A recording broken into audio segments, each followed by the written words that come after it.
Bismillahirrahmanirrahim. Assalamualaikum warahmatullahi wabarakatuh. Kalian kami dari kelompok 2. Ini mana kelompok kami mengembangkan judul Red Hat Enterprise as Proxy Server. Dan pada kesempatan kali ini, kami akan menjelaskan dan mendemokan dua jenis proxy, yaitu yang pertama ada reverse proxy, dan yang kedua ada transparent proxy. Ya, dan yang pertama, kita akan membahas reverse proxy terlebih dahulu, yang akan disampaikan oleh rekan saya, Rahmah Arini Fitria. Kepadanya, saya persilahkan. Baiklah, di sini saya akan menjelaskan terkait reverse proxy secara singkat. Pada flowchart ini dapat kita lihat pada awalnya aplikasi 1 akan dideploy pada server 1, aplikasi 2 akan dideploy pada server 2, dan aplikasi 3 akan dideploy pada server 3. Sehingga ketika klien ingin mengakses aplikasi 1, request akan dikirimkan langsung ke server 1. Begitu juga ketika klien ingin mengakses aplikasi 2 dan aplikasi 3. Ketika kita melakukan deploy ketiga aplikasi ini pada tiga server yang berbeda, ini dapat dianggap sebagai sebuah pemborosan. Oleh karena itu, di sini kami melakukan deploy aplikasi pada kontainer Docker dengan reverse proxy yang akan menjadi jembatan penghubung antara klien dan aplikasi. Sehingga ketika klien ingin mengakses aplikasi dan seluruh request-nya itu akan masuk terlebih dahulu ke dalam reverse proxy, kemudian akan diteruskan oleh reverse proxy ke port tujuan. Jadi, jika klien ingin mengakses aplikasi 1, maka request tersebut akan masuk ke reverse proxy dan reverse proxy akan meneruskannya ke port 9001. Begitu juga ketika klien ingin mengakses aplikasi 2, maka akan diteruskan ke port 9002 dan untuk aplikasi ketiga akan diteruskan ke port 9003. Untuk implementasi lebih lanjut akan dijelaskan oleh rekan saya Ahmad Sofyan. Oke, terima kasih Fitria. Dan sekarang kita lanjut ke saya izin ganti server dulu ya. Oke, nah, sekarang kita login terlebih dahulu.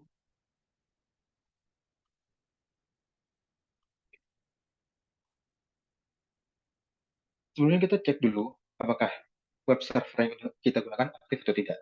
Gunakan komen sistem CTL status Nginx. Di sini saya menggunakan Nginx sebagai web servernya. Yang sudah aktif. Dan kita cek pula aplikasinya apakah sudah run atau belum dengan cara menggunakan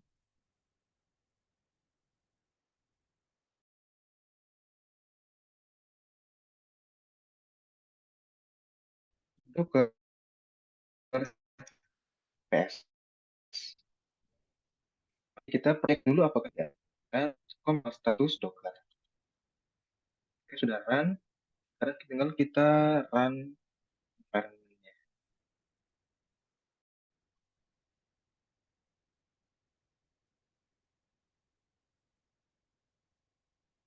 Nah, di sini saya akan menjalankan web aplikasi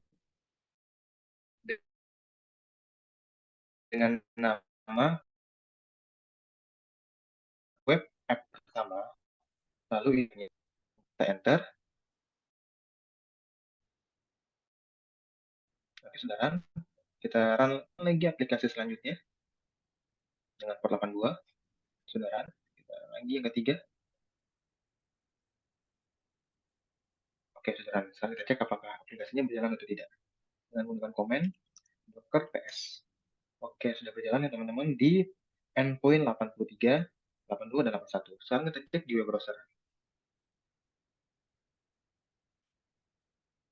.com sudah berhasil berjalan. Yang kedua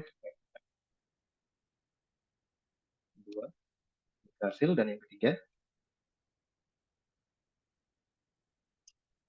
sudah berjalan. Sekarang kita cek untuk konfigurasi Nginx-nya untuk melihat bagaimana konfigurasi reverse proxy-nya. Kita bersihkan dulu. Sekarang kita masuk ke directory Nginx-nya dengan menggunakan command cd /dc/nginx /site available. Oke, kita lihat. Oke, jadi web app 1. Kita lihat konfigurasinya. Web app 1. Nah, Untuk konfigurasi di web app yang pertama, yang ini, isi konfigurasinya adalah di mana web ini mendengarkan pada port 80 atau port HTTP. Dan untuk DNS-nya, saya menggunakan DNS webapp1.com, itu namanya.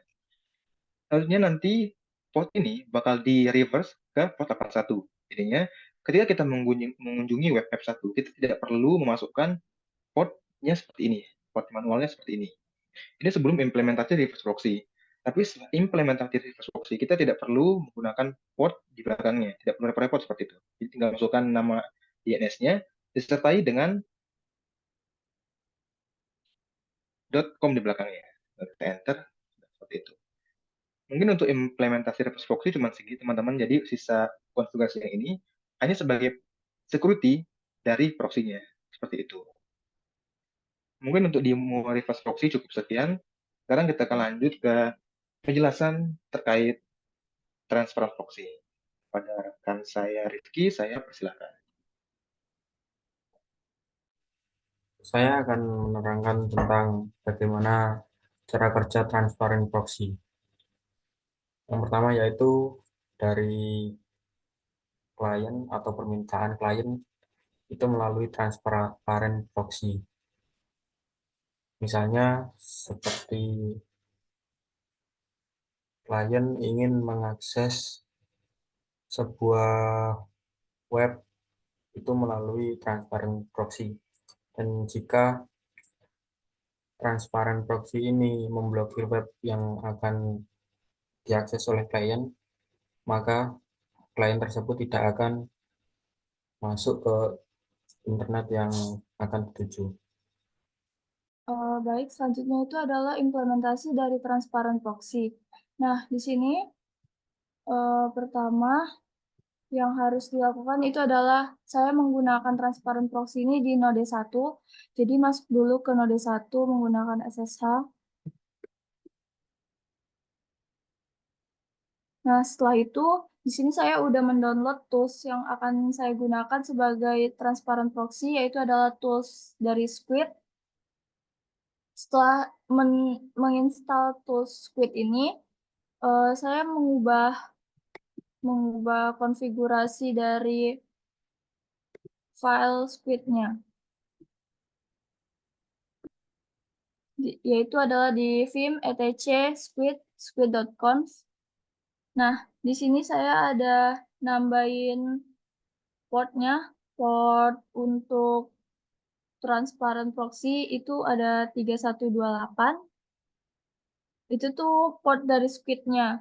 Nah, jadi untuk mengkonfigurasi transparent proxy ini di klien, kita tuh ngebutuhin IP dari transparent proxy sama port dari transparent proxy ini. Nah, setelah menambahkan port dari transparent proxy, di sini saya juga menambahkan untuk pemblokiran di website instagram.com. Dan di sini saya berikan status aksesnya itu diblok. Aksesnya itu bakalan ditolak. Nah, setelah itu saya juga menambahkan ini forward portnya.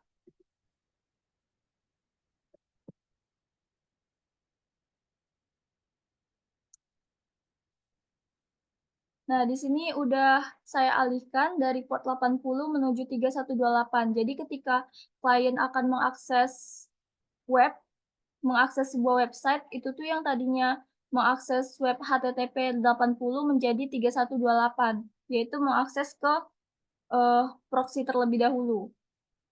Nah, untuk pengimplementasiannya di klien, di sini saya menjadikan kliennya itu adalah workstation.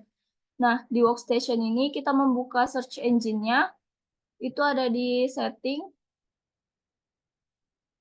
Setelah di settings, itu di bagian network-nya. Nah, di sini kan seharusnya itu use system proxy settings. Nah, diubah menjadi manual proxy configuration. Nah, ini tuh merupakan IP dari proxy server, dan ini portnya tadi, port dari proxy server. Di sini IP-nya itu Nah, di sini ada IP-nya 172.24.999. Di sini yang saya letakkan di sini. Dan ini bakalan digunain juga berlaku untuk web HTTPS. Setelah itu di oke, lalu saya coba akses instagram.com, itu bakal ditolak sama proxy-nya, ditolak sama server proxy-nya. Nah, apabila tidak menggunakan proxy server, dia bakal bisa mengakses instagram.com.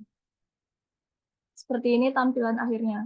Mungkin sekian dari saya kembalikan ke Sofian. Oke, terima kasih Yupi atas penjelasannya. Dan mungkin cukup sekian yang kami dapat sampaikan. Kurang lebihnya kami mohon maaf. Kami dari kelompok 2 undur diri. Wassalamualaikum warahmatullahi wabarakatuh.